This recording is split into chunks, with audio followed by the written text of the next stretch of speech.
हरि ओम मित्रों, जैसा कि मैंने आप लोगों को पहले के वीडियो में बताया है कि मेरी आध्यात्मिक जीवन यात्रा की कथा, जिसे आप मेरी आध्यात्मिक आत्मकथा भी कह सकते हैं, इस विषय में एक श्रृंखला का आरंभ किया गया है। इस श्रृंखला में मुझे आत्मज्ञान कैसे प्राप्त हुआ, इसका यथावत वर्णन किया है मैंने, जो ईश्वर दर्शन, आत्मज्ञान, सेल्फ रियलाइजेशन या आत्म साक्षात्कार के इच्छुक लोगों के लिए अनुभवों का खजाना होगा। इसके अतिरिक्त इसी चैनल पर गीता ज्ञान नाम से एक और श्रृंखला की प्लेलिस्ट है, जिसमें श्रीमद् भगवद गीता के श्लोकों का सही तात्विक भावार्थ सरल हिंदी में बताया गया है। वह भी आप सबके भौतिक और आध्यात्मिक जीवन के विकास में काफी सहायक सिद्ध होगा। तो मित्रों, वीडियो पूरी और ध्यान से देखिएगा, सुनिएगा और समझिएगा। मित्रों, वीडियो अच्छी लगे या नहीं भी लगे तो भी इसे शेयर जरूर करें, क्योंकि भले ही यह अगर आपके काम की सिद्ध नहीं हो रही हो, लेकिन किसी और के लिए बहुत महत्वपूर्ण हो सकती है। और अगर आप चैनल पर नए हैं तो चैनल को सब्सक्राइब कर बेल आइकॉन प्रेस कर ऑल सेलेक्ट कर लीजिएगा, जिससे आने वाली वीडियो की सूचना आपको सबसे पहले मिले। इस चैनल से आपको बिना बनावट के सही और सटीक जानकारी दी जाती है। हम आपके लिए इसी तरह की ज्ञान वाली वीडियो लाते हैं और आपके सहयोग से आगे भी प्रस्तुत करते रहेंगे। मित्रों, इस चैनल पर आपको शॉर्ट में लेकिन मुख्य तत्व ज्ञान मिलेगा। मित्रों, पिछली वीडियो में मैंने बताया था कि ईश्वर तक पहुंचने या आत्मज्ञान प्राप्त करने की प्रक्रिया दूध से घी बनाने के जैसी होती है। मानव जीवन में दुखों या कष्टों का उफान दूध को तेज आंच पर उबलने जैसा होता है। तो अब मेरे जीवन में दुखों का उबाल शांत होकर उसमें भगवान का नाम रूपी जोरन लग चुका था और दही भी जम चुका था और अब मंथन कर माखन भी बन चुका था। अब फिर से उस माखन को खूब अच्छी तरह तेज आंच पर गर्म किया जाता है, तब जाकर घी बनता है, जो पौष्टिक, सुगंधित और टिकाऊ होता है। मित्रों, इस जगत में अगर आप सत्य को खोजने लगेंगे तो आपको केवल एक ही मिलेगा, और वह है आपका आत्मा। और इसी आत्मा से सभी जड़ और चेतन संचालित होते हैं। यह आत्मा स्त्रीलिंग भी है और पुल्लिंग भी। दुनिया के जितने भी नर और मादा जीव है, उन सब में यह आत्मा विराजमान है। इसके बिना किसी भी जीव या निर्जीव की कल्पना भी नहीं की जा सकती। इसीलिए भगवान का एक नाम नारायण भी है।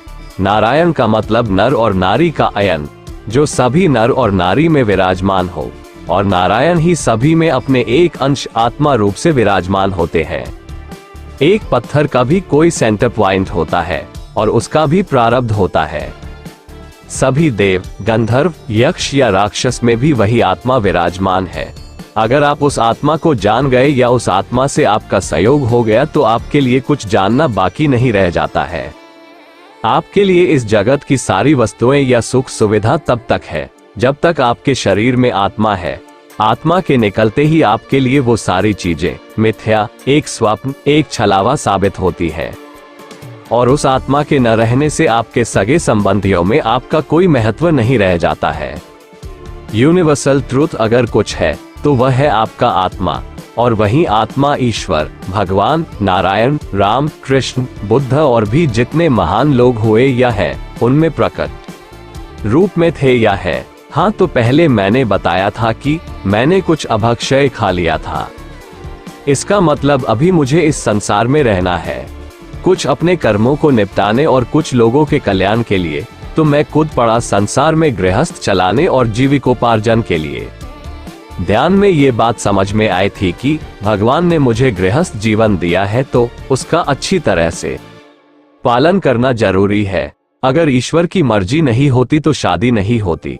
जब मैं 22 साल का था तब भी यह समझता था कि इंसान राम और कृष्ण जैसा चरित्र निभाए तो वह राम और कृष्ण बन सकता है, और उस समय ऐसा लगता था कि उनके जैसा भी हो सकते हैं, लेकिन उसके लिए शादी के बंधन से मुक्त रहना होगा। तो दिल में यह भी आता था कि शादी नहीं करना है। फिर यह भी आता था कि दुनिया में आए हो तो इसे भी जानना जरूरी है। जब शादी हो गई तो ऐसा लगा, अब तो तुम फंस गए बेटा। अब तुम जो बड़ी बड़ी बातें कर रहे थे वो सब कुछ भी नहीं कर पाओगे। अब बस गृहस्थ का पालन ही करना है। तो मित्रों, अपनी तरफ से हर संभव प्रयत्न किया धन कमाने की। ऑटो रिक्शा चलाया, वर्कशॉप डाला क्योंकि LIC से उतना इनकम नहीं होता था जितने में गृहस्थी चल जाए, और LIC की पॉलिसी के लिए मैं किसी को ज्यादा दबाव भी नहीं डालता था। कुछ भी करके मिला जुला कर घर चल जाता था, कभी कमी नहीं पड़ा और कभी ज्यादा भी नहीं हुआ, और आज भी ऐसा ही है। लेकिन एक बात थी कि मेरे 3 शौक किसी भी हाल में पूरे होते थे। जब कड़की लगी हो तभी इनको लेने का मन भी होता था और किसी भी तरह लिया भी जाता था। लेकिन भक्ति किसी भी तरह कम नहीं हुई थी, बल्कि और बढ़ गई थी। बाद में समझ में आया कि ये भगवान के नाम या भक्ति में आसक्ति है। तब पंडित श्री राम शर्मा आचार्य की बात याद आई कि भगवान के नाम में भी आसक्ति नहीं होनी चाहिए। अब मेरा आत्मा में रमन नहीं हो पाता था और मैं पहले जैसा ही आत्मा में रमन करना चाहता था। लेकिन मेरी यह स्थिति कुछ बुजुर्ग और जानकार लोगों से छुपी नहीं थी। मेरे पड़ोस में रहने वाले चाचा जी को अध्यात्म की जानकारी किताबों से थी। जब मैं उनको अपनी स्थिति बताई तो उन्होंने कहा कि आत्मज्ञान दोबारा यह मुश्किल है, अब तक बिरले किसी को हुआ होगा। उस समय मुझे जो अनुभव हुआ था वह किसी को खुलकर नहीं बताता था। मुझे लगता था कि जो मैंने जाना है वह संसार से बिल्कुल अलग है, तो लोग मुझे पागल समझेंगे। एक दिन पड़ोसी चाचा जी ने कहा कि आप गुरु दीक्षा ले लो। मुझे भी लगा कि गुरु करना जरूरी है, और उसी समय मुंबई में संत श्री आसाराम बापू जी का आगमन हुआ था। तो चाचा जी, मैं, मेरी पत्नी और मेरी बेटी गुरु जी से दीक्षित हो गए। अब मैं सत्संग में जाने लगा। गुरु जी के अनुभव मेरे अनुभव से मिलने लगे तो मेरी जिज्ञासा और बढ़ गई और गुरु जी द्वारा बताई गई पुस्तकों का अध्ययन किया। गुरु जी ने बताया कि शास्त्रों में ज्यादा उलझना नहीं चाहिए। श्रीमद् भागवत पुराण, श्री गीता और योग वाशिष्ठ रामायण का पारायण करने से ही सभी सार बातें समझ में आ जाएगी। एक बार नासिक के एक सत्संग में गया था तो वहां अचानक ही मेरे अंदर से महामृत्युंजय मंत्र का उच्चारण होने लगा, जबकि मैं पहले कभी इस मंत्र पर कभी ज्यादा ध्यान नहीं दिया था।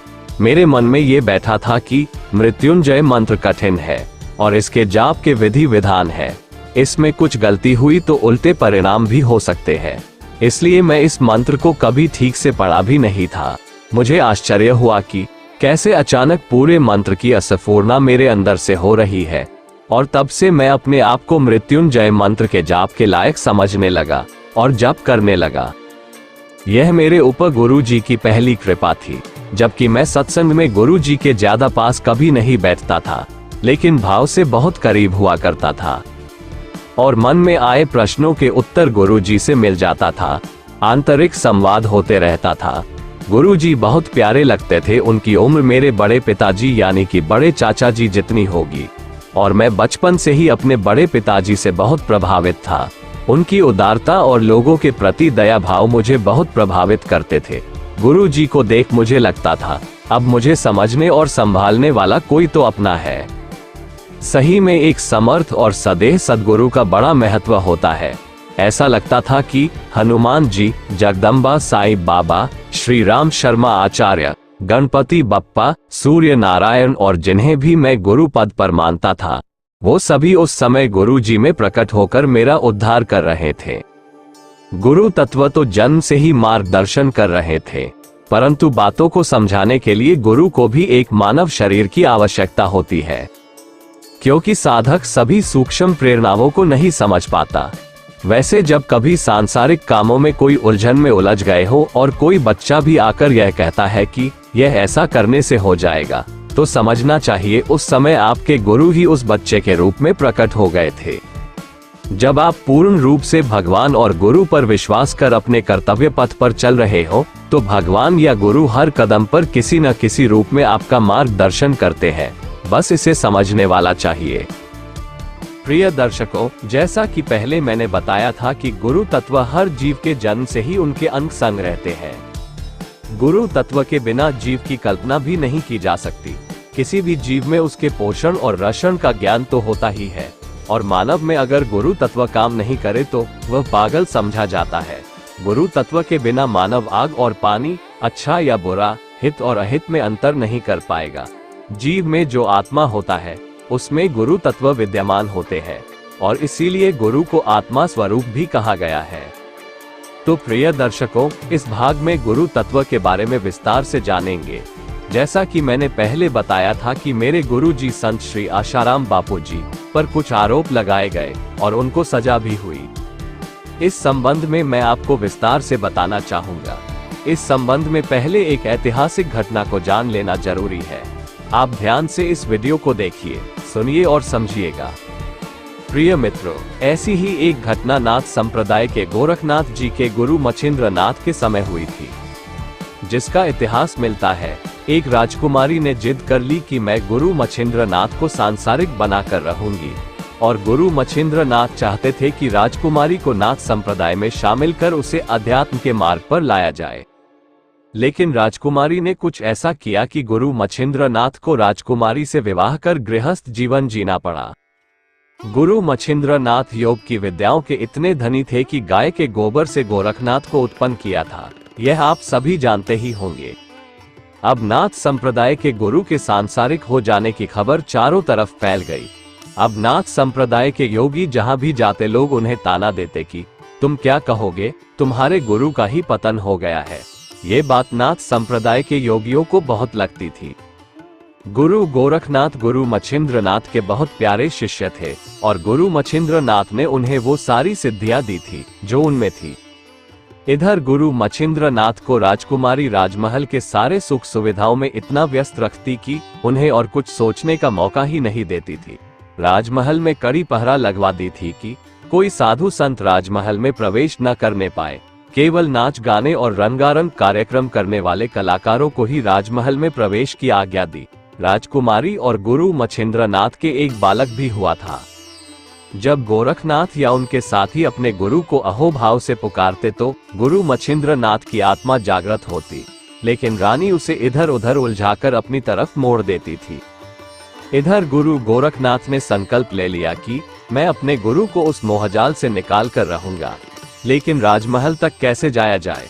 सभी लोगों ने प्लान किया कि नाचने गाने वाले के भेष में राजमहल में प्रवेश किया जाएगा और गुप्त संकेतों के द्वारा गुरु को संदेश दिया जाएगा। लेकिन जब गुरु गोरखनाथ और उनके साथी राजमहल की तरफ चले तो रास्ते में भयंकर अग्नि का तूफान खड़ा हो गया। गोरखनाथ सिद्धियों के धनी तो थे ही, जब उन्होंने अपनी शक्तियों का प्रयोग करना चाहा तो सामने हनुमान जी प्रकट हो गए और बोले कि यह बाधा मैंने ही उत्पन्न किया था आपको रोकने के लिए। आप गुरु के बारे में यह विचार छोड़कर गुरु पर विश्वास रखिए और गुरु के बताए गए मार्ग का अनुसरण करें, यही आपकी गुरु भक्ति होगी। लेकिन गोरखनाथ नहीं माने और राजमहल पहुंचकर गाने के माध्यम से गुरु मच्छिंद्र नाथ को संदेश दिए, जिससे मच्छिंद्र नाथ अपने शिष्यों को पहचान गए। तब गोरखनाथ और शिष्यों ने कहा कि कहां फंस गए गुरु जी, आपके बिना हम लोग बेसहारा हो गए हैं। लोग ताने मारते हैं, आप इतनी सिद्धियों के स्वामी होने के बाद भी गृहस्थ में कैसे उलझ गए? तब गुरु मच्छिंद्र नाथ ने कहा कि अब मैं बहुत आगे आ गया हूँ, मेरा लौटना मुश्किल है। तुम मेरे बेटे को ले जा और इसे ही अपनी तरह दीक्षित कर। बहुत कहने पर भी जब गुरुजी नहीं माने तो गोरखनाथ उदास मन से 12 साल के बच्चे को लेकर चल दिए। रास्ते में एक नदी थी। नदी को देख गोरखनाथ के मन में गुरु को मोह जाल से निकालने की एक और तरकीब सूझी। गोरखनाथ लड़के को नदी में स्नान करने के बहाने से ले गए और उसमें डुबो दिया और लड़के के शव को लेकर राजमहल पहुंच गए। ये देख मच्छिंद्र नाथ कहने लगे, तुम इतने निर्दयी हो गए, यह मैंने कल्पना भी नहीं की थी। मेरी सारी शिक्षा निरर्थक साबित हो रही है। सब लोग बुरा कहने लगे, रानी तो बेहोश हो गई।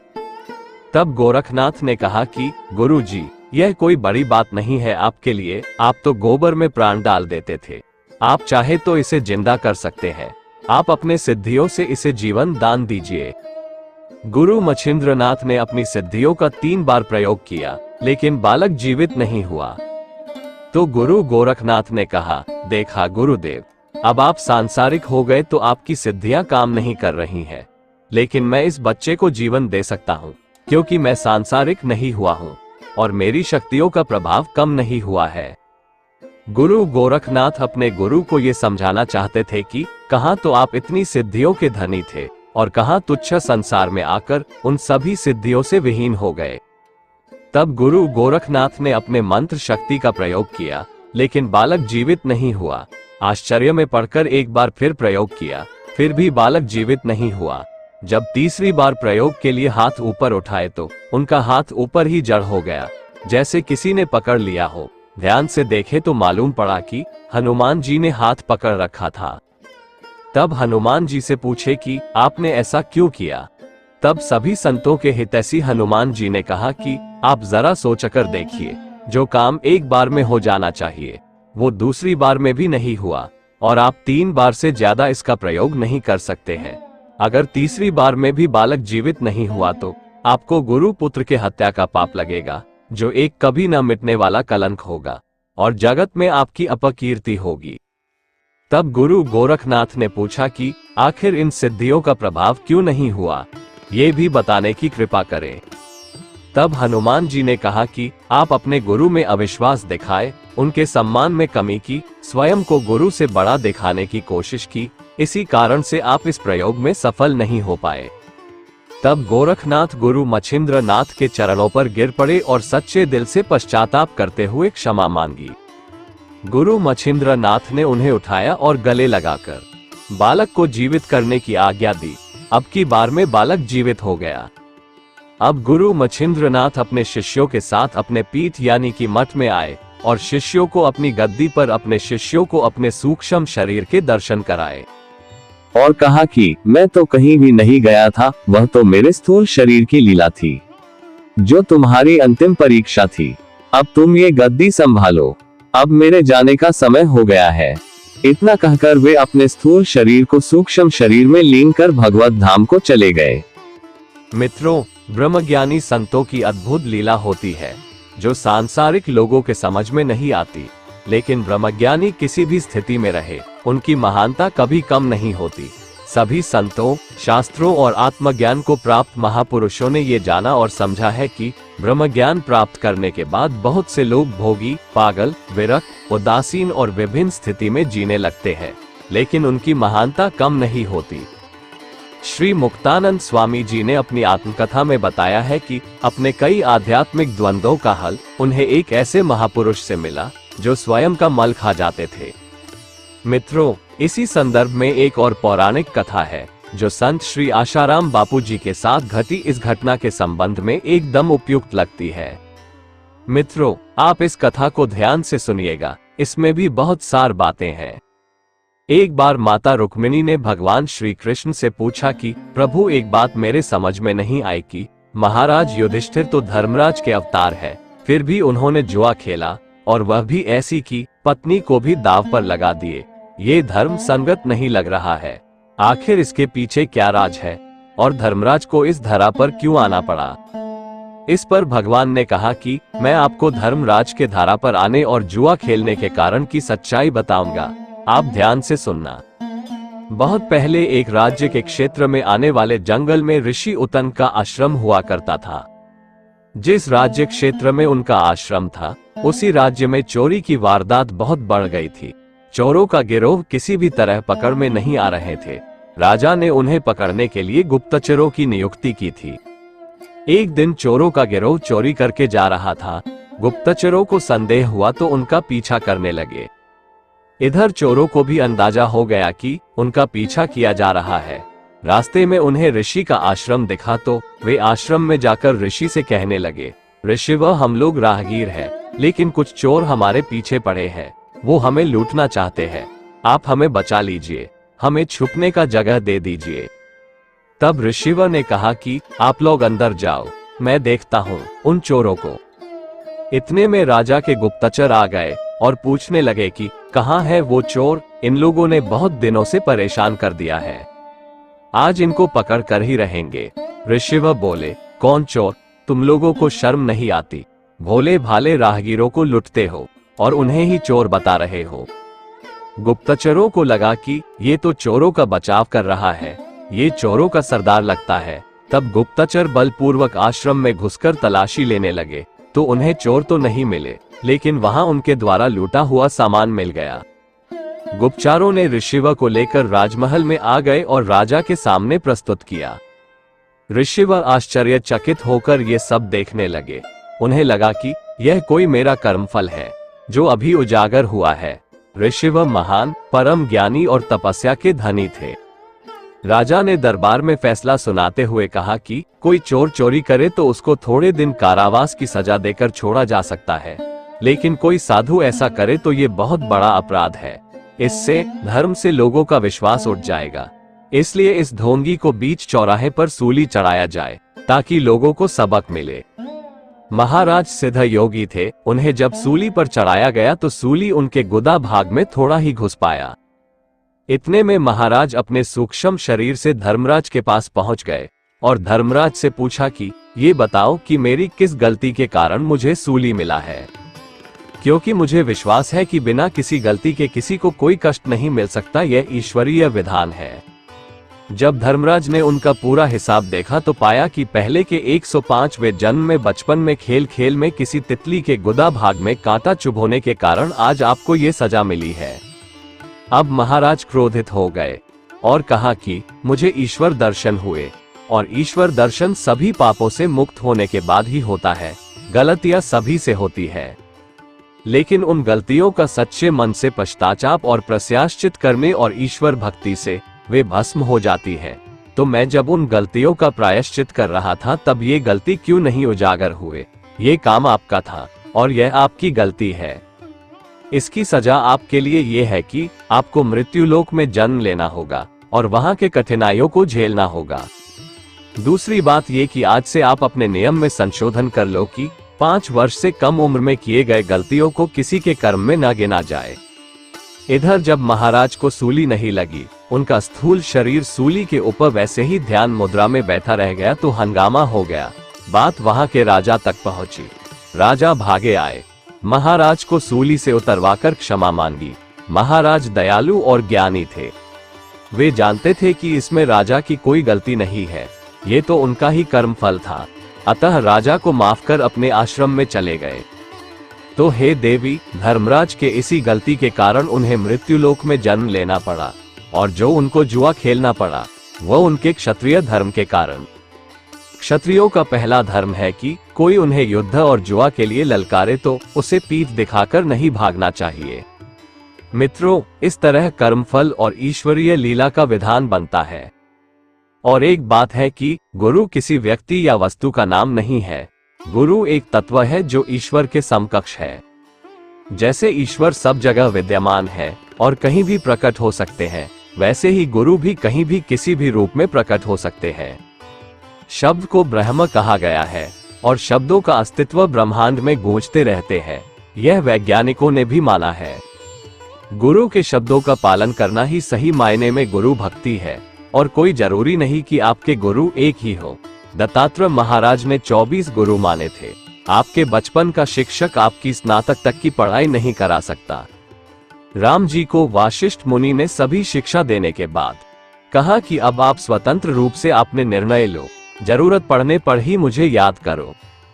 किसी भी गुरु का व्यक्तिगत जीवन कैसा भी हो, लेकिन अगर वे शास्त्र सम्मत बातें बताते हैं तो हमें उसे अपने जीवन में उतारना और उनके अनुभवों को और बताए गए मार्ग का अनुसरण करना चाहिए। सिखों के 10वें गुरु गुरु गोविंद सिंह जी ने गुरु गद्दी की परंपरा ही हटा दी। उन्होंने सभी गुरुओं की वाणी को शब्द ब्रह्म के रूप में एक जगह संकलित कर ग्रंथ साहिब की स्थापना कर दी और उन्हें ही गुरु मानने का आदेश दिया। इन सभी संदर्भों से यह निष्कर्ष मिलता है कि गुरु तत्व महान है और मेरे लिए तो उस समय गुरु के रूप में भगवान ही अवतरित हुए थे और जिस घट में भगवान का अवतरण हुआ हो वह घट हमेशा भी पूजनीय होता है। गुरु जी के सत्संग में जाने के बाद मैं आध्यात्मिक बातें करने लगा। जो मेरा अनुभव था वह लोगों को बताने लगा। यह अनुभव सत्य लगा कि बिना गुरु ज्ञान नहीं होता। गुरु जी से मिलने के पहले के 8 महीनों तक आत्मज्ञान होने के बाद भी किसी को कुछ भी नहीं बताता था।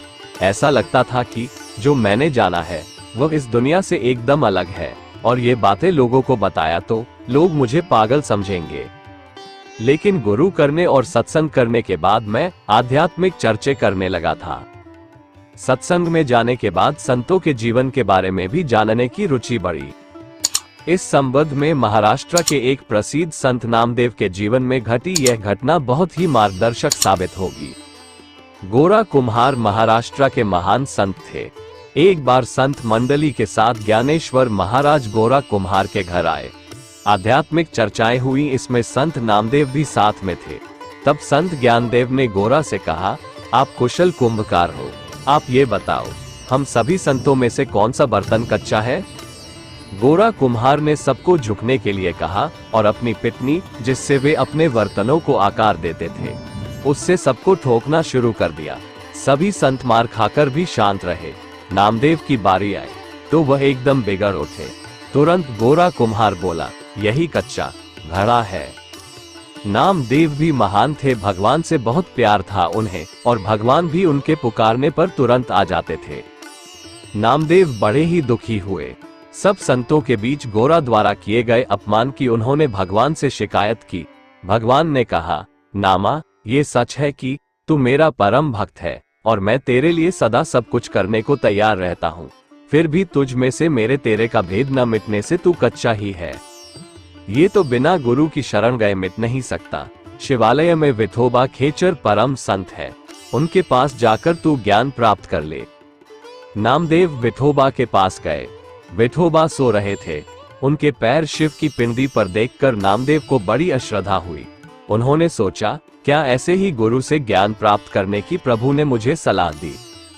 जब उनसे नहीं रहा गया तो उन्होंने विठोबा से कहा, महाशय, आप बड़े संत कहलाते हैं और शंकर की पिंडी पर पैर धरते हैं। विठोबा ने कहा, नामा, मैं बूढ़ा जर्जर हो गया हूँ, तुम ही मेरे पैर उठाकर उस जगह पर रख दो जहाँ शिव की पिंडी ना हो। नामदेव ने उनके पैर पकड़कर पिंडी से उतार अन्यत्र रखे, मगर उन्हें वहां भी शिव की पिंडी दिखी। इस तरह वह जहां जहां पैर उठाकर रखते, उन्हें शिव की पिंडी दिखती। वो समझ गए और तुरंत विठोबा जी के चरण पकड़ लिए। विठोबा ने नामदेव को अद्वैत का बोध कराया। नामदेव की द्वैत बुद्धि मिट गई। कुछ ही दिनों में एक संत सभा के बीच विठोबा खेचर ने नामदेव को लक्ष्य करके कहा, ये घड़ा भी पक्का बन गया। आप ईश्वर का एकनिष्ठ प्यार भरे दिल से भक्ति करेंगे तो आपको उनका दर्शन हो जाएगा। वे प्यार के वश में होकर आपके लिए सब कुछ करेंगे, परंतु ज्ञान की परिपक्वता के लिए गुरु के शरण जाना ही पड़ेगा। तो मित्रों, ऐसा होता है गुरु का महत्व। भगवान को भी अपने भक्तों को गुरु ज्ञान देने के लिए किसी महान गुरु के शरीर में अवतरित होना पड़ता है। तो मित्रों, अब मैं बोलने लगा था। आंतरिक ज्ञान तो था ही, परंतु उसके ऊपर से पर्दा हटाकर उसको पूर्ण रूप से चमकाने का काम गुरु ही करते हैं।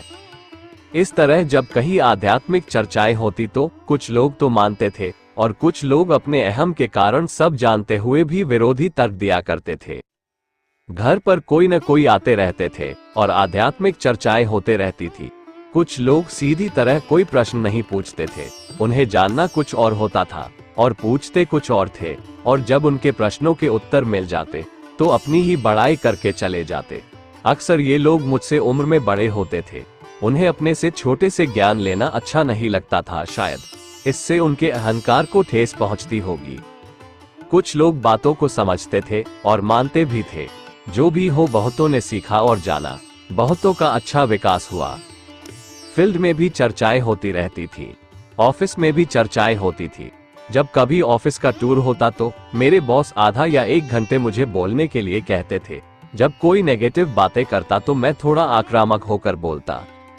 हालांकि उसमें मेरे अंदर से न कोई द्वेष और न कोई गुस्सा होता, पर मुझे लगता था कि यह धीरे बोलने से यह सीधी तरह बातों को नहीं समझ पा रहा है। मेरी एक आदत है जोर से बोलने की। जब कोई मेरी बात नहीं समझता था तो मेरी आवाज थोड़ी तेज और आक्रामक हो जाती थी। इसलिए मेरी पत्नी और बच्चों को ऐसा लगता था कि बहस कहीं और जोर ना हो जाए, अतः उन लोगों को अच्छा नहीं लगता था। मुझे भी कभी कभी ऐसा लगता था कि शायद ईश्वर या गुरु की आज्ञा नहीं है बोलने की, या फिर मुझ में बोलने की कला नहीं है। अतः धीरे धीरे मैं बोलना कम कर दिया। अब मैंने सोच लिया कि कोई जिज्ञासु होगा और उसे कुछ जानने की इच्छा होगी और वह उस लायक होगा तो ही कुछ बोलूंगा। वैसे ही गीता में कहा गया है कि मूर्खों को गीता का ज्ञान नहीं बताना चाहिए, और मैं था कि जिससे भी मिलता उसी का कल्याण करने की सोचने लगता।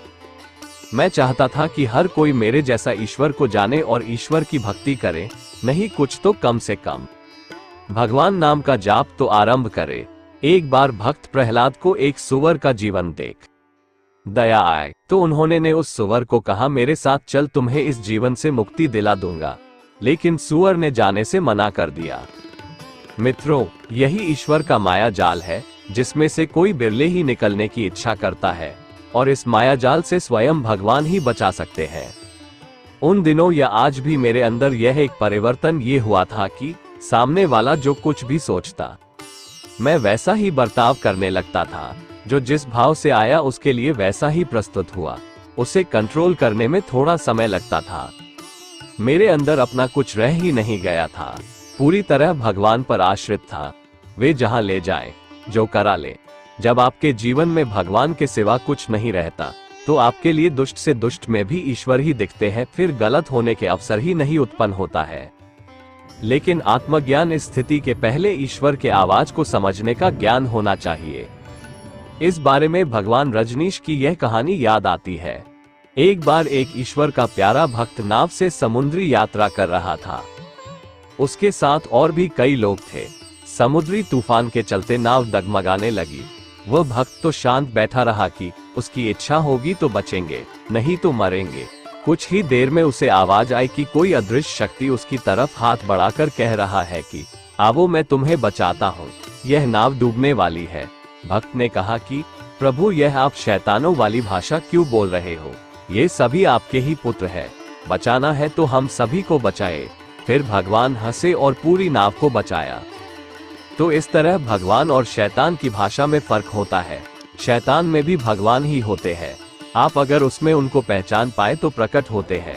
वास्तव में भगवान के बिना शैतान भी अपनी शैतानी नहीं कर पाएगा। और इस तरह से भगवान के भक्त अपना कल्याण तो करते ही हैं, अपने साथ वालों का भी कल्याण कर देते हैं।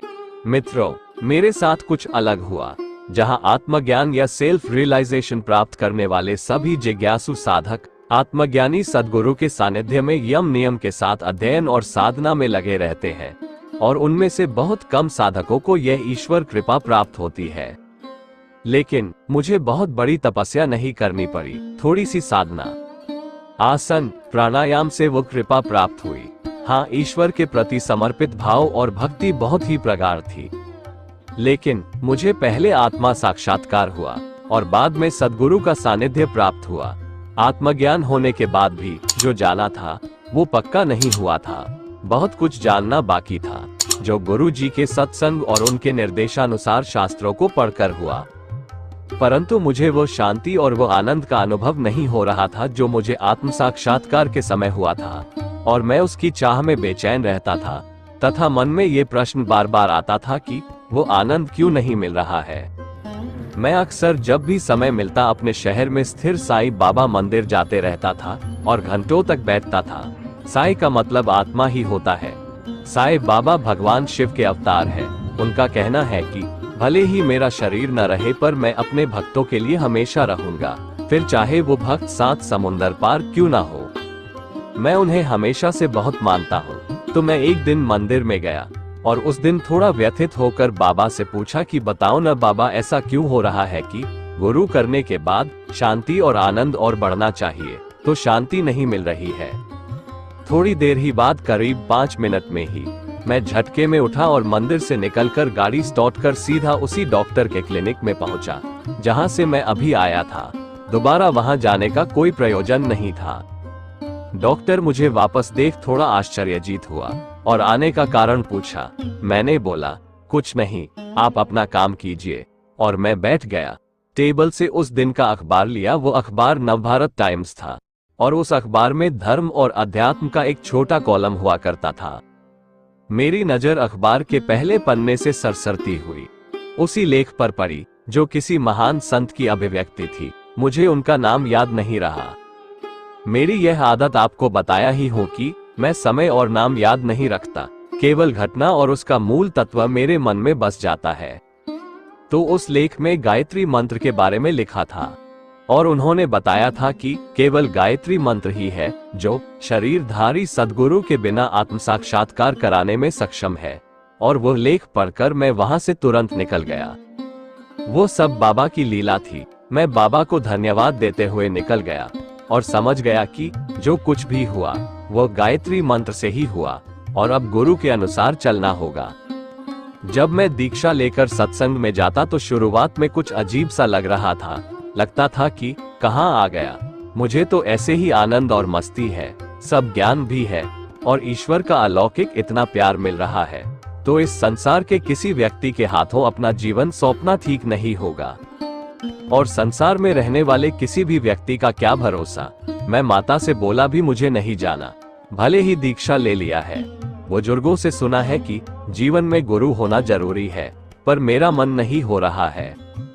इस पर उत्तर मिला, जरूरी है बेटा, जाना पड़ेगा। सच में जैसे बच्चा विद्यालय नहीं जाना चाहता है और माँ भी अपने जिगर के टुकड़े को अपने से दूर नहीं करना चाहती है, लेकिन बच्चे के विकास के लिए उसे अपने कलेजे पर पत्थर रख भेजना पड़ता है, वही स्थिति उस समय मेरी थी। एक बार ऐसे ही अपने शहर के साईं मंदिर में सुबह कुछ 11 बजे के आसपास बैठा था और दिल में बात आया कि बाबा, अभी तक मुझे शिरडी क्यों नहीं बुलाया आपने। मुंबई आकर इतने साल हो गए, श्रद्धा भक्ति तो है आप में, लेकिन अभी तक आपके धाम के दर्शन नहीं हुए। तब याद आया कि जब मैं मुंबई नया नया आया था, 2 साल गुजर गए थे, तब हमारे गांव वाले लोग शिरडी कोई बड़ी गाड़ी कर जा रहे थे। तब अचानक रात को 9 बजे गली में आवाज आई कि चलो बुलावा आया है साईं बाबा का, जिनकी इच्छा हो आ जाए। लेकिन तब हम लोग नहीं निकल पाए क्योंकि वो अचानक था और उस समय हमारी आर्थिक स्थिति भी उतनी अच्छी नहीं थी। और साईं का वो वचन भी याद आया कि मैं अपने भक्तों को बुलावा भेजता हूँ, लेकिन वे अभागे हैं जो नहीं समझते और नहीं आते। मुझे बहुत पछतावा हो रहा था। मैं उदास मन से घर आ गया। थोड़ी देर बाद ही मेरे परम मित्र, जिनकी चर्चा मैं पहले कर चुका हूँ, उनका फोन आया कि चलो बुलावा आया है। मैं बोला किधर से? बोले शिरडी जाना है आज ही 2 बजे से।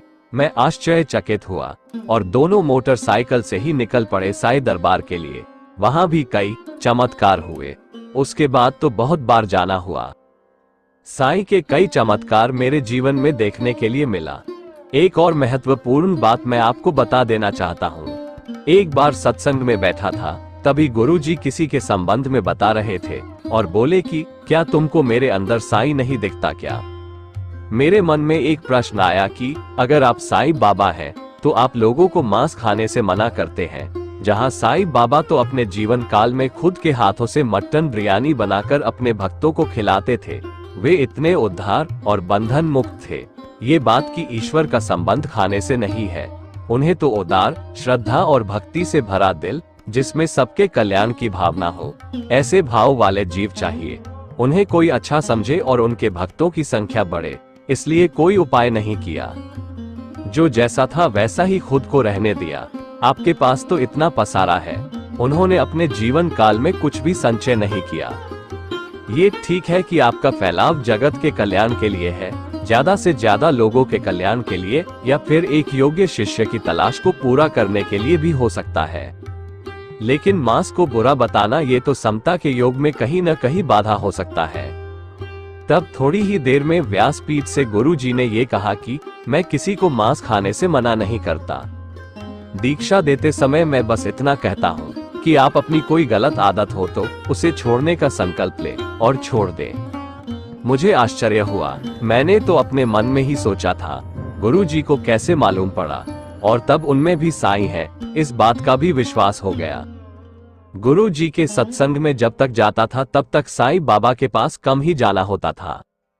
लेकिन जब तक गुरु दीक्षा नहीं लिया था और आत्मज्ञान के पहले और आत्मज्ञान के समय भी साईं बाबा और हनुमान जी के प्रति श्रद्धा थी और गुरु स्थान में इन्हीं शक्तियों को मानता था।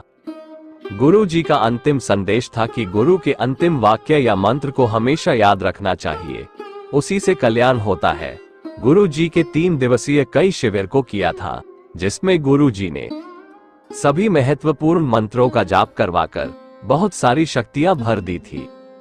अचानक मेरा रुझान गुरु जी के तरफ से कम हुआ और साईं बाबा के इधर ज्यादा होने लगा। और शिरडी जाने पर एक पुस्तक साईं मंत्रमाला मिला और प्रेरणा मिली कि इसमें से कोई एक मंत्र का चयन करना चाहिए और यही आखिरी मंत्र होगा। मुझे ये लगा कि बाबा ही मुझे परिपक्व करने के लिए गुरु जी के रूप में आए थे। खैर, जो भी हो, जिस घट में मेरा साईं प्रकट हुए थे वह घट मेरे लिए पूजनीय है।